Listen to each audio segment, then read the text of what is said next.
मिर्जापुर नामक गांव में बहुत सारे लोग रहते थे। उस गांव में 100 से ज्यादा परिवार रहा करते थे। गांव के सारे परिवार और सारे लोग मिलजुल के रहा करते थे, एक दूसरे के सुख दुख में काम आते थे। एक बार की बात है, गांव में 2 औरतों के बीच लड़ाई शुरू हो गई और लड़ाई की वजह यह थी कि एक बच्चा था और दोनों औरतें कह रही थीं कि ये बच्चा मेरा है, ये बच्चा मेरा है। गांव वाले भी परेशान हो गए कि आखिर इस बच्चे की असली माँ कौन है, इस बात का पता कैसे लगाया जाए। बहुत सारे लोगों ने बहुत कोशिश की मगर बात ना बनी, क्योंकि वो दोनों औरतें बहुत बुरी तरह रो रही थी और दोनों ही उस बच्चे को अपना बच्चा बता रही थी और लोगों से उसे देने के लिए कह रही थी।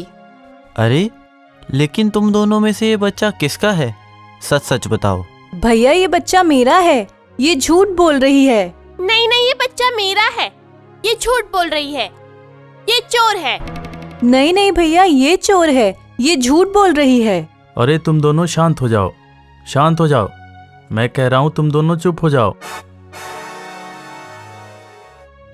ये बच्चा बोल नहीं सकता, ये बहुत छोटा है और तुम दोनों कह रही हो कि ये बच्चा तुम दोनों का है।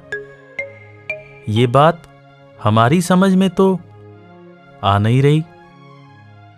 ऐसा करते हैं, इस बच्चे को लेकर और तुम दोनों को लेकर राजा के पास चलते हैं। शायद राजा इस बात का फैसला कर पाए, क्योंकि तुम दोनों की बात को सुनकर तो ये फैसला करना मुश्किल हो पा रहा है कि आखिर ये बच्चा किसका है। इस तरह से गांव वाले उन दोनों औरतों को लेकर और उस बच्चे को लेकर राज दरबार में पहुंचे। राजा के सामने उन दोनों औरतों और बच्चे को पेश किया गया।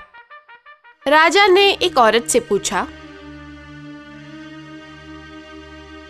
जी सुनो, क्या ये बच्चा तुम्हारा है? हाँ राजा साहब, ये बच्चा मेरा है, इसको 3 साल से पाल रही हूँ मैं। अच्छा ठीक है। राजा दूसरी औरत से पूछता है, क्या ये बच्चा तुम्हारा है?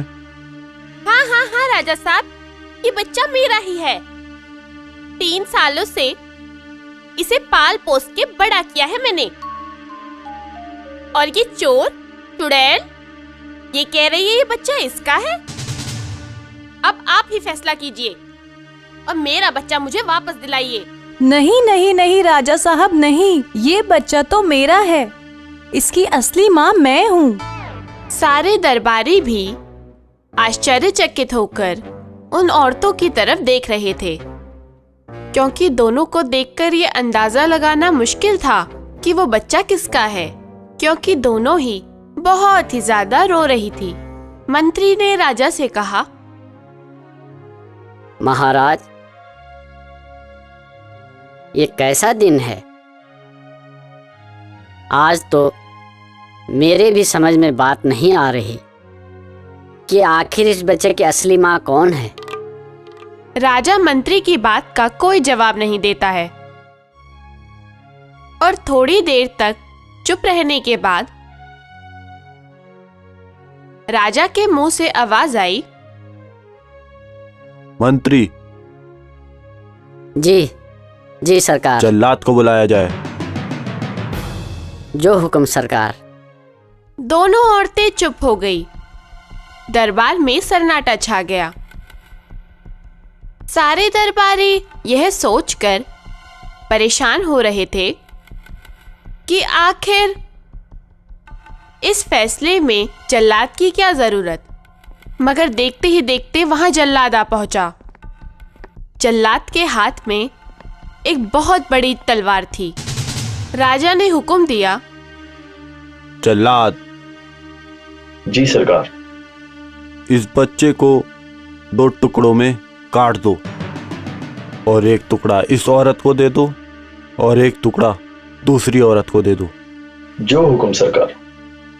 जल्लाद ने बच्चे को काटने के लिए जैसे ही तलवार उठाई, एक औरत बड़े ही जोरों से चिल्लाने लगी, नहीं नहीं नहीं नहीं नहीं नहीं, इस बच्चे को मत काटो।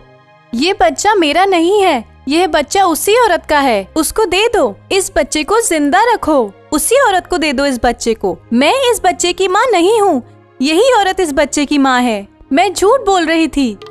दूसरी औरत चुपचाप खड़ी थी। राजा ने कहा, जल्लाद, रुक जाओ, इस बच्चे को ना काटो। जो आ गया सरकार। दूसरी औरत चुपचाप तमाशबीन खड़ी थी, मगर जिस औरत ने चिल्लाते हुए कहा था कि वो बच्चे की माँ नहीं है, उससे राजा ने कहा, मैं सब समझ गया, ये बच्चा वास्तव में तुम्हारा ही है, क्योंकि तुम्हारे अंदर का प्यार ही था, जिस प्यार ने तुमसे यह कहलवाया कि इस बच्चे को भले ही दूसरे को दे दो, मगर इसे जिंदा रहने दो। तुम ही इस बच्चे की असली माँ हो। राजा के न्याय को देखकर सभी चकित हो गए। इतने में दूसरी औरत रोने लगी, महाराज, मुझे माफ कर दो महाराज, मुझसे बहुत बड़ी गलती हो गई। मैं इस बच्चे के लालच में आके झूठ बोल रही थी। नहीं, तुम्हें बिल्कुल माफ नहीं किया जाएगा। तुम्हें 6 महीने के कारावास की सजा सुनाता हूँ। नहीं नहीं नहीं सरकार, मुझे माफ कर दो, मुझसे बहुत बड़ी गलती हो गई, मुझे माफ कर दो। मंत्री जी। जी सरकार। इस औरत को जेल में बंद कर दिया जाए। जो हुक्म सरकार। इसके बाद दूसरी औरत को राजा ने जेल में डलवा दिया और जो उस बच्चे की असली माँ थी, उस औरत को उस बच्चे को दे दिया गया।